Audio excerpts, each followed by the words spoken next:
Hey there nature enthusiasts, welcome back to our channel where we explore the wonders of the great outdoors. Today, we have an important topic to discuss that affects many of us when we venture into the wilderness: ticks. These tiny arachnids might be small in size, but their impact on our health can be significant. So, in this video, we're going to delve into the world of ticks, learn about the dangers they pose, and most importantly, discover practical tips on how to prevent getting bitten. So, let's jump right in. Ticks are parasitic creatures that can transmit diseases, such as Lyme disease and Rockey Mountain Soptted Fever, to humans and animals. They thrive in wooded areas, tall grasses, and even our own backyards. But don't worry. By taking some simple precautions, we can greatly reduce the risk of encountering these pesky critters. Remember, prevention is the key. By taking these simple steps, you can significantly reduce the risk of tick bites and the potential health consequences they may bring. Stay tuned till the end for tips on how to stay tick-free. Let's get started.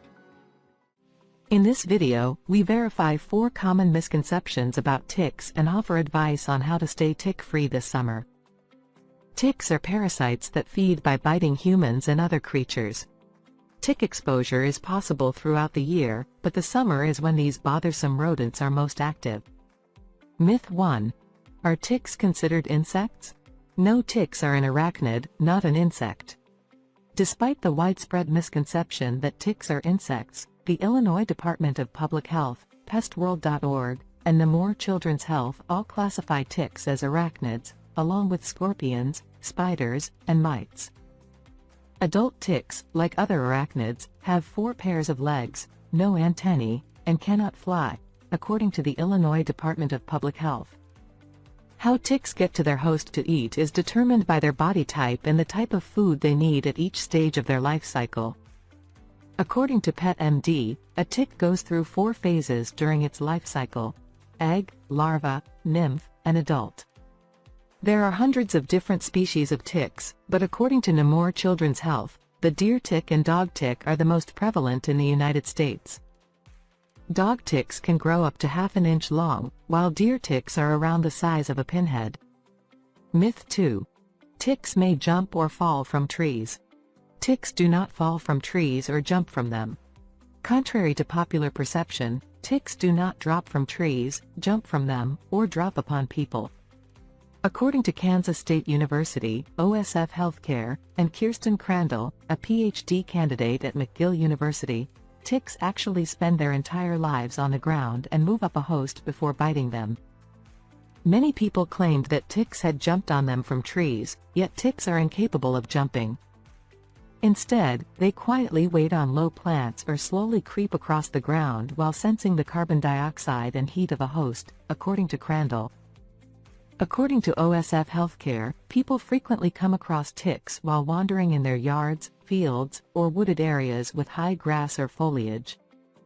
OSF Healthcare advises creating a clothing barrier to keep ticks away from the skin if you're in a tick risk area by tucking your shirt into your belt and your trouser legs into your socks. Myth 3. Is using tweezers the best method for removing ticks? Yes, using tweezers to remove ticks is recommended.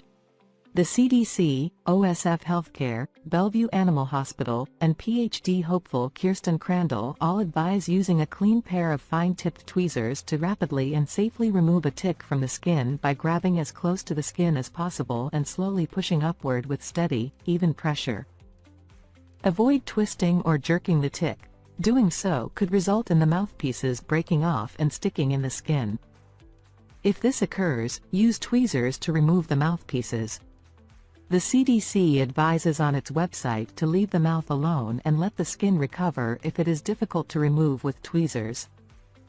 According to the CDC, you can get rid of a live tick by flushing it down the toilet, putting it in alcohol, sealing it in a bag or container, or wrapping it tightly in tape.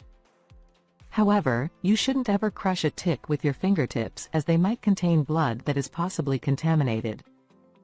After the bite has been removed, wash the bitten site and your hands with soap and water or rubbing alcohol and keep an eye out for any symptoms. Within a few weeks of removing a tick, you should call your doctor if you experience a rash or fever. Some individuals think that applying heat with a lit match or coating ticks with petroleum jelly or nail polish may help them fall off the skin. However, all of our authorities warn against using any of these potentially harmful tick removal techniques.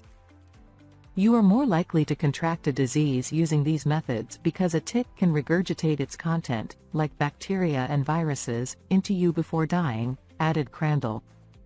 Myth 4. Is Lyme disease the only infection transmitted by ticks?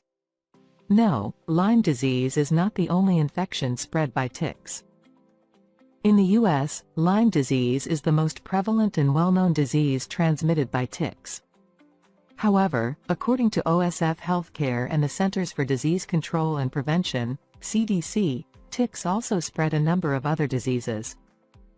According to the CDC, the Borrelia burgdorferi bacteria, which typically causes Lyme disease, spreads to humans through the bite of infected black-legged deer ticks. Fever, headaches, lethargy, and erythema migrans, a distinctive skin rash that resembles a bullseye or target, are common symptoms of Lyme disease. According to the CDC, the majority of Lyme disease cases may typically be successfully treated with a few weeks of antibiotics. However, if untreated, the infection can spread to the heart, the neurological system, and joints. Ticks can also spread additional tick-borne illnesses such as anaplasmosis, Borrelia miyamotoi, bourbon virus, Heartland virus, Rockey Mountain Soptted Fever, and tularemia to people in addition to Lyme disease. To learn more about additional illnesses brought on by ticks, go here. On its website, the CDC offers advice on how people and animals can prevent tick bites, Lyme disease, and other infections that are transmitted by ticks. These hints consist of: before leaving the house, recognize the tick-prone areas. Ticks can be found on animals or in grassy, tangled, or wooded regions. You could come into touch with ticks while out in nature doing activities like walking your dog, camping, gardening, or hunting. Ticks are an issue for many people in their own yards or neighborhoods. Use products containing 0.5% permethrin to treat clothing and equipment. Boots, clothing, and camping equipment can be treated with permethrin and will continue to be protected after numerous washings. You can also purchase clothing and equipment that has been treated with permethrin. Use DEET, picaridin, IR 3535, oil of lemon eucalyptus, OL, paramethane diol, PMD, or 2-undecanone containing insect repellents that have been certified by the EPA. You can choose the product that best meets your needs by using the helpful search tool provided by the EPA. Always adhere to product directions. Products containing OL or PMD should not be used on kids under the age of 3. Keep your distance from ticks. Avoid walking through densely vegetated regions with tall grass and leaf litter, and always stay to the middle of trails. Following your return inside, look for ticks on your clothing. On clothing, ticks can be brought inside the house. Ticks should be removed if any are discovered.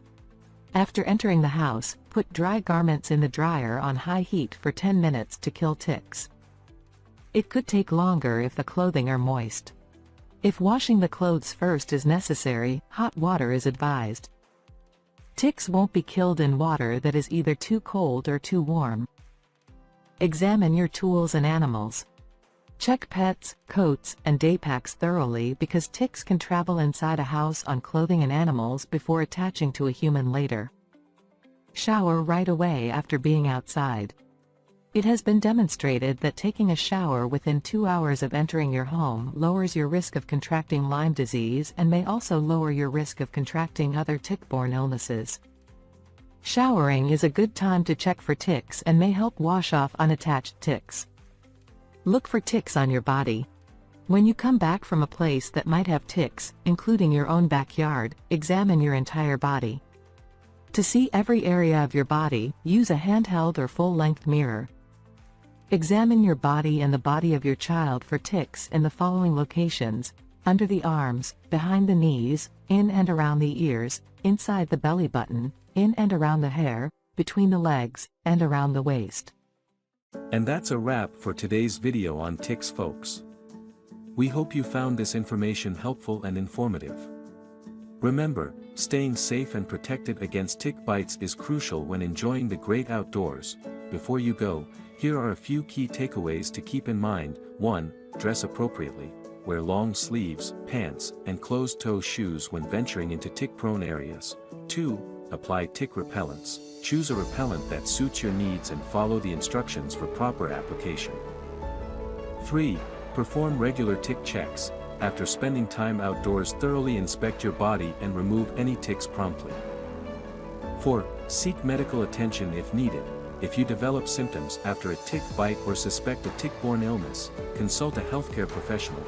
By following these preventive measures, you can minimize the risk of tick bites and enjoy your outdoor adventures with peace of mind. If you found this video helpful, don't forget to give it a thumbs up and share it with your fellow nature enthusiasts. Stay connected with us on social media for more exciting content and updates.